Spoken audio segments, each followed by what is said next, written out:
Welcome to the Product Boss Podcast, where we help product-based businesses grow their sales and improve their strategies.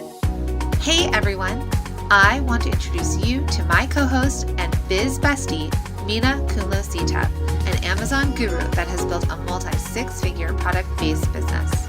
And introducing the other half of the Product Boss, Jacqueline Snyder. She has helped launch and grow over 500 fashion apparel and accessory brands, even one of her own. And together, we share our inventory of secret weapons that will help you dig deep and do the work it takes. Are you ready? Let's build together. Hey everyone, and welcome to another episode of the Product Boss Podcast. I'm your host, Jacqueline Snyder, with the wonderful co-host, Mina Kunlo-Sitep. Hey Mina. Hey Jacqueline. So we are so excited today because I think you probably all remember when Mina and I went to Magic in Las Vegas, and we were so fortunate to meet Ashley Jennett of The Bee and the Fox. And so guess what? Ashley is here with us today, and we are going to chat with her a little bit about her business and just find out more about a fellow product-based business and the success that she has had. So welcome, Ashley. Hey guys, thanks for having me. Of course. So you're sitting in a new office. I am. This is a brand new thing for us. If you could see the whole thing, you'd know that it's a big work in progress. But yeah, we just moved everything out of our house, which was an undertaking, but the biggest breath of fresh air you can imagine. Amazing. That's everyone's hashtag goal for product-based businesses, to get the boxes out of their kitchen. It really is. You know, I go to therapy because I greatly believe in therapy. And, my therapist was saying, she's like, you will wonder why it took you so long to do this. And that's exactly where I am right now. I'm just like, why did I wait so long to do this? It was so necessary on so many levels. So tell us a little bit about The Bee and the Fox. Tell us about your company. Sure. So I'm a mom of three. I have three boys. And when I had two, we started the business. So I really just started it because I hated what I saw in the market for boys. So it started with just kids. And, I just thought the designs were crummy and the colors were horrid. My best friend is a freelance graphic designer. At the time, she was a freelance. She works for Microsoft now full-time. We had worked together in the past on some creative projects. My background is in photography, and I had a personal blog that I was tending to a lot more than I do these days. But we came up with some designs together and very much worked on these 4 designs that we launched with, if you could even call it a launch. I think that term doesn't really apply to what we did. But we put out 4 shirts and we started on Etsy, and it just kind of grew from there. And so you started this in 2014, right? Somewhere around there. 2014. It's hard to remember, but yeah, I'm going to go with that. It's all a blur. It really is. So you had the blog, were you working full-time when you decided to launch this business? I was. I'm a registered nurse, and I still work in the hospital, actually. I keep my license active. I just kind of work not very much these days, but I do like that career, and I worked hard for that career, and it's just not something I'm willing to give up at this point. And I think that does put me in a hard position too, because I hear so many people that start their own businesses, and I feel like that's another big, one is moving it out of your house, right? But the other part of it is when can I quit my day job? And most people have a day job that's very demanding of them. That's a Monday through Friday, 9 through 5 thing. And nursing's just not like that. I kind of have slowly cut out, I worked for us, for nurses, it's 3 shifts, 3 12-hour shifts a week. After my second son, I went to part-time, and then I went to per diem, which is just 1 day a week. And then now I'm just once a month. So I'm just slowly, moving out, but I feel like I can't give that up given that flexibility. And it's just nice to kind of have both. So did you have to hit a certain goal to be able to sort of really back up off of the shifts that you were doing, between you and your husband? Or what made it feasible for you able to leave nursing full-time and transition into having the Bee and the Fox? Honestly, because I would be spending my lunch breaks answering emails and calling our printers. And I just thought this is way too much. This is crazy that I'm using my 10-minute break that I never even take. it's hard enough when you're a nurse to like find time to go to the bathroom. And when you're trying to like balance like an email coming in or something else, like it's, it just wasn't fair to that career to be doing kind of both like that. So, I just had to back off. So the friend that was the graphic designer, which don't we all have a friend that's a graphic designer, which I'm that person for other people. Was she involved in the business more, or did she just help you launch those designs that you envisioned? Oh, she's very involved in the business. She is my right-hand woman. I mean, I don't make any decision without her. She's my everything. So she's my best friend too. I mean, we've been friends forever and ever. We've traveled the world together. Like, we are ride and die. So yeah, I love that. Everything to me and everything to business for sure. Yeah, that's what Mina and I call each other biz besties because not to say that my past biz bestie was replaced, but she was a graphic designer as well. So I see like what you really need in your life. You need to have a pediatrician. That's a best friend. That's one. A veterinarian, and then probably a graphic designer to call on for those favors. Very true. Yes. So tell us a little bit about the products, like the product diversity. So, you're doing shirts and what you started with and sort of what you've grown to now. Yeah, main thing is shirts, but we do have other products as well. We do some letterpress that I love. I mean, letterpressing is such an old school thing. Like, I don't know if you've ever seen the letterpress machines, but the way that they are done is so beautiful. In fact, I mean, that's a story in itself because back in the day, Jeanette, that's my best friend, the graphic designer, we went to a flea market. I forget where it even was. It was at some college campus. And like, they had the door to like the printing department opened at that time. And this is long before the Bee and the Fox. This is like back when even maybe college days. The door to the printers thing was open and she's like, come in, you got to see this. Oh my God, they have a letterpress machine. And it was like, we were just looking at all of the plates that they had and the machine. And like, these are things she always knew about and like, would kind of school me on. So, that's why when we started doing this, we're like, oh, we got to throw some letterpress in there. We got to add that. So we have letterpress, we have shirts, we're adding some greeting cards here shortly. And just we keep a vintage section too. We keep a couple little knickknacks, mugs, and stuff like that as well. So what do you feel like your brand message is for the Bee and the Fox? When you're producing your products, they have a really similar feel and a similar look to all of them. What would you say is the feel of your brand?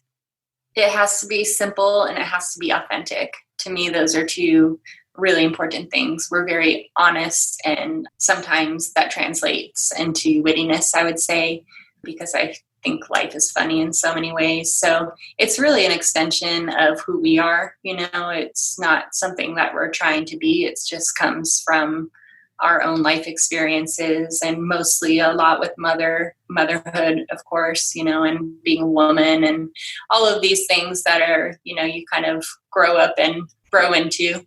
Did you start first with selling wholesale, or did you start with direct to customer online?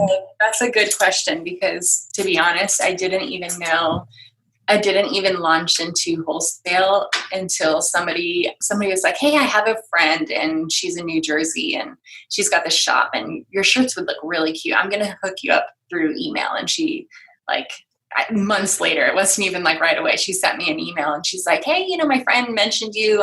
Do you have line sheets? And like next thing you know, like I had to turn to Google and I was like, well, what the heck are line sheets? Like, I don't even know what line sheets are. So then I made some line sheets, and wholesale has been something that we never have really gone out and sought. We get emails from retailers and they kind of reach out to us, which is very convenient for us. But that's why I say when you ask if we do wholesale that, we're more about direct to consumer in some respects, but wholesalers do reach out to us. So a lot of our listeners, when they're launching their product lines or they're newer at it, they don't really have huge mailing lists. How did you start that? So how did you start reaching out to customers to let them know about the Bee and the Fox and really grow your business if it was just direct to customer online? I don't know. I mean, I can tell you, I think everything comes down to a little bit of luck and a little bit of hard work. I will say that when we started and when we were growing, Instagram was a way different beast than it is now. Like I said, I had a blog back in the day and I did have a following from that. That kind of, I would say, was some sort of customer base or just follower base. And, at that time you could I would send a shirt to a friend and she would post it and you would see a direct turnaround, and you don't really see that as much these days, I don't think. But at that time, we grew really organically and quickly. And when we released our Mama Bird shirt, that kind of went viral. That was kind of a big shirt that kind of launched us into more where we are now. So I don't know if that's a direct answer or not, but I did have a foundation of people that I was connected with, and I networked a lot through my blog at that time, and Instagram really helped us grow that. Would you say that Instagram was your biggest sales channel right now, or what do you think really propels your business forward now? We do use Instagram a lot. I would say so. Yeah, we're very grateful for that app. And if you were to talk to like a newbie, a baby designer or product person, how would you tell them that they should get their product out there? Like, where would you say they should focus to try and, grow their sales on their e-commerce site? Oh gosh, I hate being put in the position of advice because I just find myself like, I don't know, I mean, it's so hard. Like I said, like it's just a little bit of luck and a little bit of hard work, or a lot of hard work, but you just have to do it. I mean, you just have to start somewhere and you just put in the time. The luck is not something you can control, right? Like you can't go to the store and buy luck, but you can put in the hard work. So I guess you just put in the hard work until the luck comes along and they meet together and then boom, but like success and like business and all of these things, it's not always about only one, right? Like you can't rely solely on luck if you don't have a good product or you don't work hard. And you can't rely solely on hard work if you don't get a little bit of luck, because anyone who says it's only hard work, I feel like is not paying tribute to the luck that they've also received. I love that. Agreed, 100%. I think that it's what is that? Who wrote Big Magic? Elizabeth Gilbert. She said it's when you catch the tiger by its tail. Yes. And it's exactly that. It's so hard to catch a tiger by its tail. But when you do, and it's that creative pull, it's like magic, right? Big magic. So definitely, I had to look at my bookshelf. That's like my favorite book, and I can't believe I... Great. I follow her on Instagram. I really like her. So who are some other people you follow on Instagram? Where are you getting your inspiration?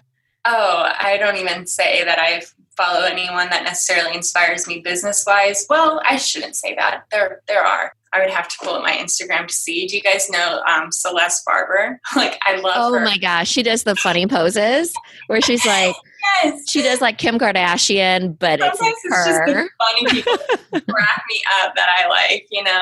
I love Alex Elle. I don't know if you know Alex. She's a poet and writer, and she's got a podcast as well, and she's very inspiring. Yeah, there's so many. I would need to write them all down because there's just too many people that I follow that inspire me. So tell us about your team. What's your team structure look like? I have one woman that works with me that does our emails, and we still have Etsy open is on there too. So she does the shipping for that.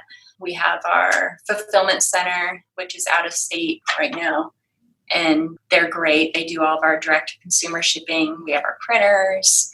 We have our sewers, our label people. There's like a bunch of teams. Like, it's funny when I think like, oh, well, we don't have a lot of employees, but we have a lot of teams. You know what I mean? There's a lot of people that we work with that interact together to make it all kind of come together. And just before we jumped on, you were calling your husband because he's dropping boxes off at the office. So is he pretty involved in the business, or is he just a helpful husband? It's so funny that you caught that and that you asked that, because like when we do things together, like sometimes like the trade show, for example, they'll ask for titles. You have to say like Ashley Jennett, owner, or whatever. I think I put myself as workhorse actually, and then for him I always put hauler. He's the hauler. Like he just moves things for me. That's what my husband did. He screwed things into the wall in my office, and he moved the furniture around. He just put a TV up yesterday. Yes. I mean, he's got his own full-time job. So, I mean, he helps out as much as he can. But yeah, he helps out in tons of ways. As I'm sure you guys know, anybody with a partner or spouse, it's just another set of ears to bounce ideas off of and troubleshoot problems with, and, in ways that you can't really calculate or assign a title to. But yes, of course, he helps me a lot, and he helps with the kids a lot. His job, he works from home, so he cooks our dinners. He's a chef. I mean, we call him a chef, but yeah, very supportive and helpful in that respect. It's amazing. That is amazing. I would love a chef-like husband. I should also say, though, not without trouble, because I am not trying to paint a rosy picture. There are plenty of problems that come along with running your own business and being married and having 3 kids. So I don't want to taint that at all. We have our struggles for sure. And, part of getting an office space was decreasing the chaos in our house that came emotionally and physically by having so much stuff in our house. So yeah, I'm not here to say, my husband's the best, because we work through is what we do. Yeah. Just like anybody else. That's something we were chatting about pre-call, but there's, we're all sort of leading this way as moms and CEOs, entrepreneurs, owners and founders of businesses / still working in the career that you went to school for. Yeah. Let us know. People that listen to the podcast hear about Mina and my life all the time, but how is that sort of life balance, and how are you kind of moving through it all with your 3 kids? Super glamorous, right? It is so hard. It is so hard, balancing all of it, because, when you start a business, so many times, in fact, bringing my husband back up, of course I vent to him, and when I'm stressed, he knows it. And his answer always is well, you need to bring on more help, hire more help. And I'm just that you realize that costs money, and when you're building a business, so much of it ends up I wear so many hats for this business. I am the production manager, and I am, overseeing everything. And you just have to do it, because we don't have investors. We don't work with investors like that. So we don't have the overhead to have this, dream team to come in and take care of these things for me. That's just what I have to do. So, it's grueling. It's hard. It's stressful. It's overwhelming. And then, you throw in being a mother with that. And you throw in even though it's just once a month that I work as a nurse, man, that day comes up, it's Wednesday this week for me, and I'm already stressing about a full day of lost productivity. I was here in the office on Sunday yesterday for what I thought would just be, you downplay everything. Well, I can do that. That's just going to be a couple of hours. I was here probably 6 straight hours on Sunday, so it's tough. It's really tough. And I haven't quite figured that all out. That's always a work in progress, to kind of make room for yourself and make room for the balance. But for us right now, where I am right now, getting it out of our house and being able to come home and be present and not have my work right in the door, right in my office door where I can feel I should be, is everything, to be able to be home and feel I'm actually home and not at work. So tell us about your daily routine. Do you have things you do every day that you feel help you with your tasks of being an entrepreneur, even if it's working out or, whatever it is? Worked out for, oh my God, it's always that long thing, at the bottom of my to-do list is work out, find the time to work out. In fact, there's a gym not far from where the office is. And I thought, now that I have this office space, my life is going to be miraculously organized. I should get that membership, and it'll be good because I'll have my youngest with me, and they have the daycare center, and I can totally do all this. And then I just find myself, I'm not there yet. I'm still getting organized, and I still have, X, Y, and Z to do. And it's tough, but I have my daily, not routine. In fact, that's honestly why I went into nursing, is because I hate structure. I do not do well with structure. I mean, I need it. I always say my dad is one of those guys. He said for years, we would be late to the airport. We'd have a flight and he would wait to the last minute. My mom would be pulling her hair out gosh, I don't know why he waits to the last minute. We're all stressed out. We've missed flights before. And as he's gotten older, he pulled me aside once and he's hey, Ashley, don't tell mom, but I really enjoy getting to the airport early now. It is a lot less stress, And that's how I feel I've literally chose a career in nursing because I don't like structure. But as I've gotten older, I'm God, the structure thing feels really good. Maybe I do like this a little bit more. So, I'm trying to find the balance and try to work in a little bit of structure. And it is nice. I do like that more than I thought I did. Do you break up your day at all to sort of dedicate time to when you're shipping or dealing with email blasts out to stores or customers? Do you break up your week and your days, or how do you plan out your day from a business perspective? Behind me, I have my long game, my mid game, and my today. So I break it into things that are requiring my immediate attention, and things that like my mid game is more like things that like, God, I wish I could get to today, but like the likelihood is slim. And my long game are like, these are things that I'm just like causing me stress to get rid of, that I know it's just going to be a long haul before I figure that out. So yeah, my structure comes from whatever is demanding of my attention, whatever is most important that day. But yeah, I mean, every day I do emails. Every day I do stuff for wholesales. So are you the main contact then still, or do you have a buffer of like a VA or anything like that? I have somebody who answers our emails and does our customer service and stuff. Christian, she's right next door. She's fabulous and wonderful. And I call her my boss a lot of times because she's more organized than me. Yeah, she's terrific. So I do. We each have emails. So, I mean, it's not like I don't have emails coming in. Mine are just different in nature. I'm dealing more with those teams that we talked about earlier and more of our retailers and things like that. Yeah. Looking back, do you think that, I know you've said a lot about luck and hard work. Is there something that you feel that was a complete waste of money and time, or something that maybe are the opposite of that, something that's been such an amazing investment in time?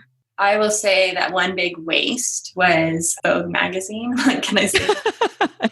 At first they are not our sponsor. Yes, you can say that. Awesome that like Vogue reached out to us and like wants to have us in their magazine, and like they give you the price and you're like, I don't know, is it worth it? And we put a coupon code on there, like thinking like, oh, Vogue has tons of readers, like if they see this, and like I think to this day it's a big fat zero like next to that coupon code of like special Vogue readers. So I'm really not that. I thought about it at the time. I thought I'm not the kind of person that cares about names, and I am not a bragger. So I think they probably, in hindsight, I think they probably make their money on people that would like to brag about that and have that. And I think that's just what it is. It's kind of like a trophy. But to me, I was like, that's just a big fat waste of money. I won't ever do that again. So there you go. So, because you talk about luck. And so we all sort of actually think the three of us have, especially with our product businesses, like something that was really lucky that it hit. So when Mina did her business, Amazon Prime Day hit, and then she didn't realize first Origin one. Yeah, where you didn't have to pay to be a part of it, and just kind of like days after she launched. And then for me, I actually had a publicist get my product, I had like a fashion accessory brand for free into Us Weekly when Us Weekly was, big, and it was a whole half page, and it was amazing. And then that just trickled. So for you, what was something like really, whether it was luck or hard work or both, but something that just really sort of like propelled your business forward from where it was to like, you could think back to that being a big shift for you? Oh, I would say definitely Instagram. Like I said, like when we first launched, like there weren't a bunch of brands on Instagram, and there weren't a lot of people doing what we were doing. I mean, there's certainly a few, but like there's a lot more now, So yeah, and that's where the luck comes in. Like, of course it's hard work, but like, it's like when you're catching a wave, like you got to hit it at the right time. And like, it just happened to coincide with when we launched our business. And yeah, I mean, that really, I think, catapulted us forward, whereas I think people still do it now. I mean, you still see brands that are just now starting out on Instagram, and they're growing and they're doing their thing, but for us, I think when that was before any algorithm changes and all of these things that I don't even like, I'm not even hip to all of that stuff. Like I don't understand it, and I don't even try to. So, I just kind of bank on organic growth and that kind of thing. But I think when we released stuff, it happened at such a time that Instagram was very giving in that respect. We reached a good number of people that way. And you said something went viral as well, right? Yep. Our Mama Bird shirt, which was our first women's shirt that we did. Yeah. Everywhere. In fact, we knew we were even on Gomi. Are you guys familiar with Gomi? Mm-mm. You guys should look at Gomi. It's an acronym for Get Off My Internet. Like literally people that are so pissed off about like in this Mama Bird shirt, like every pregnant woman has to have this stupid Mama Bird shirt. I think so many people probably go on there and see themselves on there and get offended, but my husband and I were just like rolling laughing, like, look at that, we're on Gomi. People like we made it because they've seen it so much. And it's yeah. That's awesome. Yeah. So when it comes to Instagram, then so everything's changed in algorithms, but you are definitely like a brand to be reckoned with on Instagram. As like our listeners are trying to grow their Instagram, any sort of tips or tricks that you would recommend for them? A few of them have, just a few hundred followers to a couple thousand followers.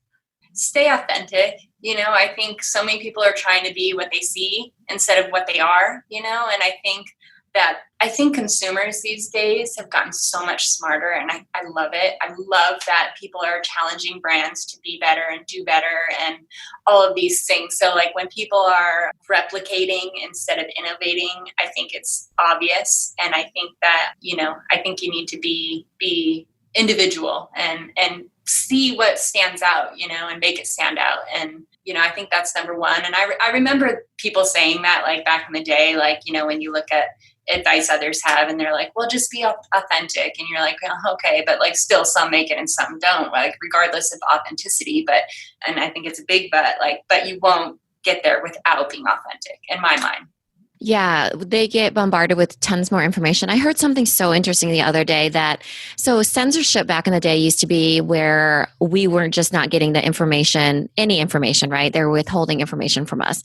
Now censorship is different in that we get bombarded with too much information, false information, right information, opinions, everything. So it's basically a different form of censorship of bombarding us with too much, so cutting through all of that is really hard. But yeah, definitely you are the only person that is you. So it's, very difficult to do any long-term strategy unless you are indeed authentic. So that's very true. Love that. I love that take on it because it's so true that there's just so much out there. And I think it demands, like I said, it demands the consumer to be able to sift through things with some degree of common sense or integrity or whatever it is. But yeah, I mean, you have to kind of, I always think like I cater our brand to people that are willing to do that. Like there's things that I think sometimes will be more for the masses that, for example, my husband will say, and I hope this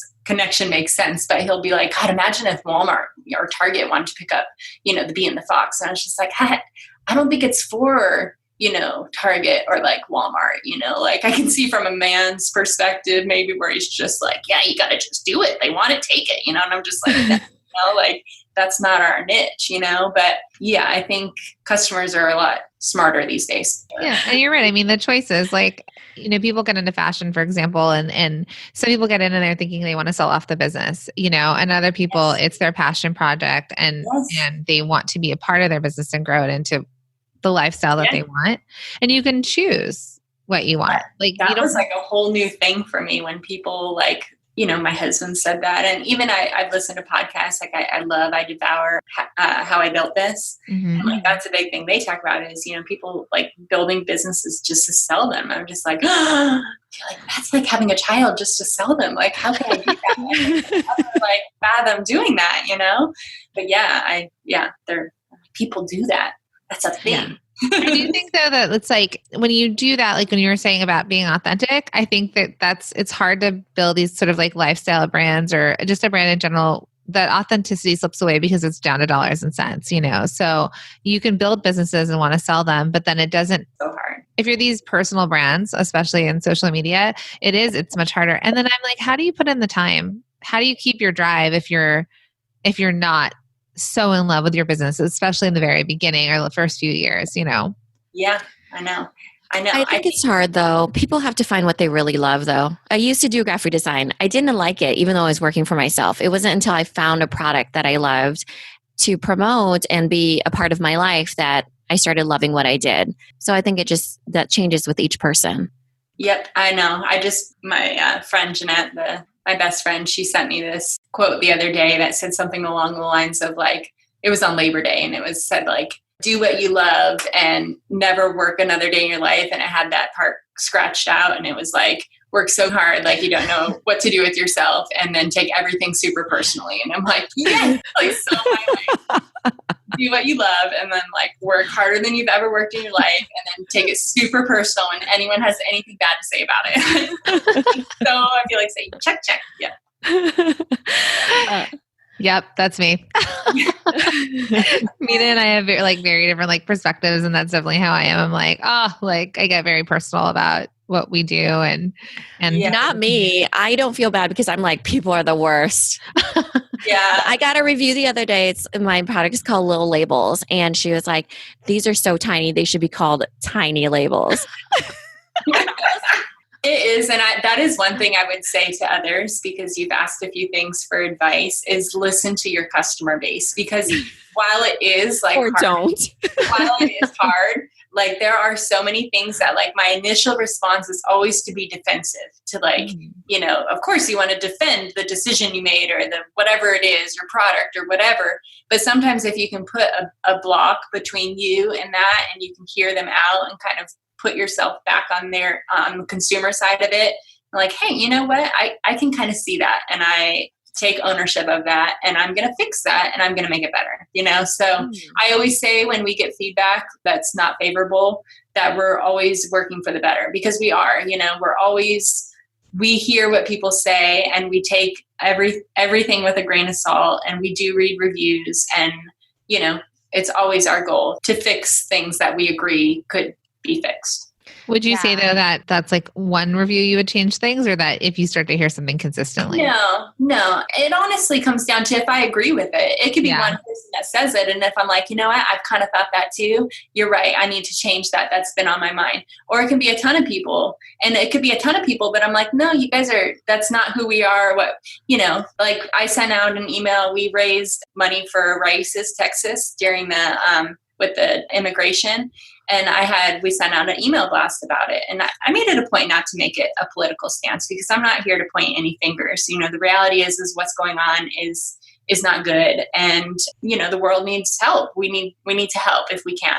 And I got a couple emails back that were like, hey, I didn't sign up for political emails, and I hear it, but I'm also like, you know what? It's not political. It's an issue that we feel deeply about, and we think you should too. So, there's certain things where you stand your ground. You don't let anyone just knock you over and push you down. But, I think just taking a step back, sometimes I'll take a day to kind of sit on things and respond the next day when I feel like my immediate defensive response is kind of worn off, and I can see it more from a big picture standpoint, But it's always case by case, because some things are, demand one response, and other things demand a little bit of a nicer response. So, Yeah, I am super chipper because I don't take anything personally, because I'm always like, these people are so focused on my product, and it doesn't even matter really. It's my ongoing joke. I mean, that is one thing, is perspective, because Christian, who answers our emails and stuff like that, sometimes we'll get these mean emails about this shirt that, sometimes it has a hole in the seam, which we're just we do our best to catch a hole in the seam. Every now and again, one slips out, and well, we make good, but it's the rudeness that comes across. And I always draw from my nursing background, and I always think, you know what, Christian, it's just a shirt. Nobody's going to die. Let's remember this, and let's kind of remind everybody that we're talking about a t-shirt here, and we can all take a step back and be nice. I would tell that to my team all the time, because my background's fashion as well. And if production went wrong, and QC and all the things, and my best friend, like I said, is a pediatrician, and I'm like, kids aren't dying. It's okay. Everything else is okay. This is not our, if that was our role, then there'd be a more of a crisis, but we're just going to problem solve our way out of this. Yep. Mm-hmm. And I think that's an entrepreneurial way to look at things, because I would say that's another thing that, is important, is that patience and perseverance, because problems happen all the time. And I always think it's the next thing, it's just, as soon as I solve this, everything will be smooth. And then I solve that, and then something else goes awry. I mean, it's just the nature of the game, is just kind of remaining patient and persevering. So Ashley, Q4 is coming up, and which is such a big buying season and selling season for product businesses. Do you have a plan already made, or tell us what your Q4 looks like? Thinking that you think I'm on top of it enough to have a plan. I always have a plan, and it never works. So I've just kind of given up a plan. There's just, no, to get through some to-do lists and do it. I mean, it's just every day by day, little by little. That's my mantra in my head, because I mean, there's things. We wanted to relaunch our website in August, and it's September now, and yeah, there's just issues that we're working through behind the scenes right now that are just can't be solved in a day. So no, we just keep on keeping on and do what we can when we can, and that's the plan. That's the plan right now. Yeah. I mean, thanks for sharing that, because we knew about your brand before we were able to meet you in person. And I think something, I remember I met Michelle Mason like back in the day, and I think people were looking for an intern, and there was only her and one other person at that point running her business. But in our heads, it was this gigantic business, and you do really have to grow your business to a certain dollar amount so you can hire on the teams that you expect behind the scenes. For sure. So sharing that there are everyone's back ends are messy sort of thing, perceived like on Instagram, it's beautiful. Your quality is beautiful. Your booth at Magic was gorgeous, and it was a corner booth. But yeah, I mean, we're all sort of figuring it out. So no matter what the success level is that we are all at, I think everyone wants to sort of reach another place.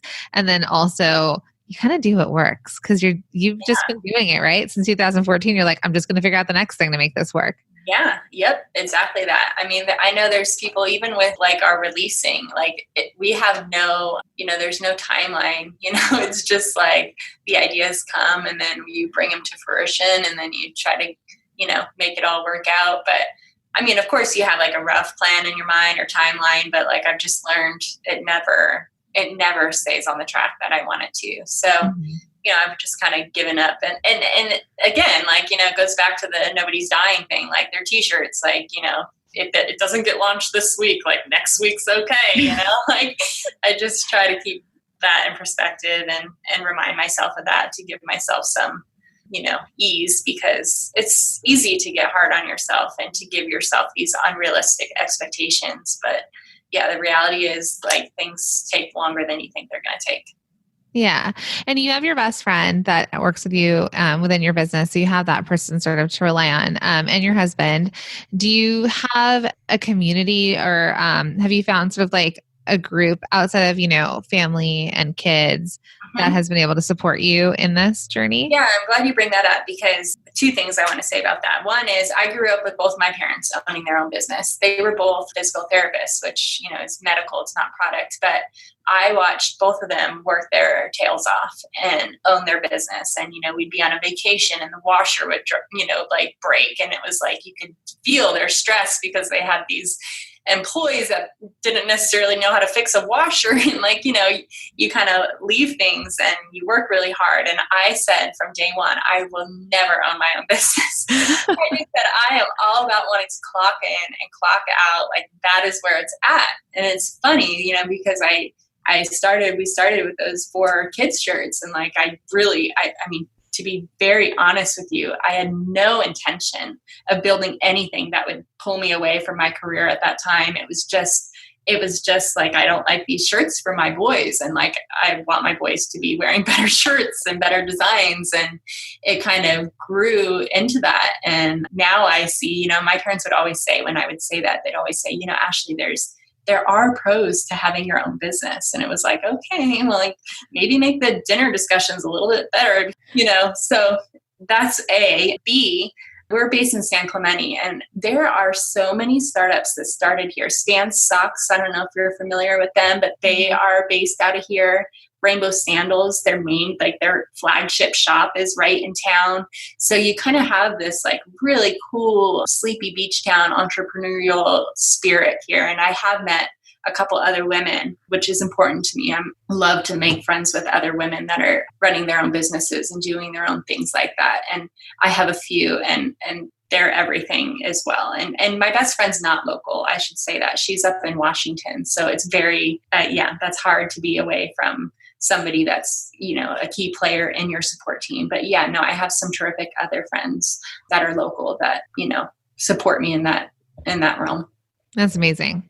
Yeah. I mean, that was the goal for the Product Boss, because Mina's in Iowa and I was between California and Jersey or New York when we met. And so not being local, but needing that sort of community and people to fall on. And again, we bonded on product because, we're talking about inventory and shipping and quality control and all the things that other people don't really get, or the boxes in your kitchen. Or the other night, Mina and I she was packing boxes of soap to ship out to like a subscription box, and we were boxering back and forth. Oh yeah. I mean, people laugh. Like I have friends, same thing. And I'll send them video of my living room. This was before we moved it out, but I was just like, can you top this? Like, check this out. Like, look how many boxes there are now. What do you think? Like it's a competition, and like a how horrible our house looks way. But yeah, I mean, it's important because there's not a lot of people that, you can find that are doing similar things to what you're doing. And it is everything to kind of bounce ideas off of and just for the support. And you find that so many of the physical problems that you're dealing with and the emotional ones, to have somebody that you can kind of bounce those feelings off of are important. And therapy, again, I really root on therapy. So do I. We have a lot in common, you and I. Yeah. Another thing I love is when you're talking about, I think it was Love Delphine, Vanessa. She told us that when you're investing in women, so she hires like fair trade artisans. And she said that when you're investing in women in any community, and I feel this in the entrepreneur community too, is that they have 4 times more impact than a male of their same role. So like a female entrepreneur versus a male entrepreneur, they just kind of bring it onto their priority list a lot quicker and in a broader way. And so I feel like, when you were talking about your story about, not making it political, but you still want to make an impact, right? Because we as women internally feel that inspiration and that pull to do all of that. So I think that when we collaborate and we pull together, it's just like this amazing support system that you cannot get anywhere else aside from another female entrepreneur. 100% agree. And I do think like that would be one thing that I would say that growing the business has given me that I never foresaw coming is that platform to have some sort of impact. And it feels empty to me without using that for some sort of social good. Mm-hmm. Yeah. I think to me, it's like such a privilege to have and to use, and it would be empty without using that for something good. Yeah, like a lot of mission-based brands, like people were trying to do sustainable fashion, things like that, but just more or less like something behind it that's more than just making a t-shirt line. And like you said, you've been so successful that you're able to influence a bit. Mm-hmm. So we like to wrap up our interviews with some fun questions, like a rapid fire question Q&A. Okay. It's fun. So would you join me? So what is your coffee order? I do not drink coffee. Can you believe it? I wish I used to work at a coffee shop. This is not a rapid fire answer, but I used to work with Jeanette back in the day. We worked at Coffee Bean together. It was so funny in college. We used to give people stamp cards. We just stamp all of those out and give them away. Anyway, I just don't like the taste of coffee. I love the smell of it. I will drink a chai tea latte. Okay. On the days that I go into the hospital, because I leave the house at like 4:30 in the morning, I drink a Monster. I don't like coffee. It's amazing. That's how you kick off your morning. Yeah. That's insane. So what is, now that you've got your new desk and your new office, what is your favorite thing on your desk? My candle makes it feel like it's a little bit at home. Smells good. Beautiful. Finish this sentence. When I pick up my phone, I get lost. Distracted. Yeah. Lost and distracted. Okay, perfect. Do it unless I have a purpose in mind. That's good. You wish you knew how to walk in heels. Oh my God. It'd be life changing. I really can't wear heels. Yeah, I don't either. Jacqueline can do it. She's amazing. She'll walk a trade show floor in heels, and I'll just be like, I can't even. Never. I just don't know how women do it. Like, it's really baffling to me. I'm short, so sometimes I feel like it's like my power move. Like I just need to be a little bit taller to talk to people. I get that. Yeah. What was the last show you binge watched? Oh God, I watch no TV. You know what I watch is 48 Hours Mysteries. Oh really? Oh my gosh, Yes, those are so disturbing. I don't watch any like sitcoms. I'm hardly ever in front of the TV. Even as a child, my mom was just like, you never had the patience for that. My sister, who's a fictional writer, like she has a few books published, she loved it, like storyline stuff like that. I don't have the time or the attention span to like sit in front of the TV. I just don't. Amazing. Okay, so what should the title on your business card actually say? Workhorse. Love it. And do you have an alter ego or a stage persona outside of being a workhorse? No, but I should. I really need one. If you could find one and send it to me, I would love it because yes, that would be nice to like work through somebody. Mm-hmm. And then what would you tell baby Ashley now that you didn't know when you started this business? Oh man. You know, probably the same thing I tell myself every day and advice I give a lot of people that ask me, because I only give advice to people that ask me. There's pros and cons with everything, you know, because my first initial response was, don't do it, you know, but I'm like, you know, do it. But no, really do it, because everything in life, there's going to be a pro and there's going to be a con. Every time you think you're getting to the greener grass, like guess what? There's going to be something that comes along with that that's going to be a dry spot. So, you know, I think honestly, just keep your perspective. And I tell myself that daily. I don't think I would need to go back in time to say that, but that's something I continue to tell myself. Thank you. Yeah, I love that. So tell our listeners how they can find you. You can find us. Our website is thebeeandthefox.com, or our Instagram is @thebeeandthefox. Great. Well, Ashley, thank you so much for being on the Product Boss. It's so delightful. So thank you. Thank you guys. Thanks, everyone. This episode is over, but it doesn't have to end. Head over to our Facebook group, search for the Product Boss Biz Community, or the link is also in the show notes. Come connect with other product bosses just like you. We'll see you in there.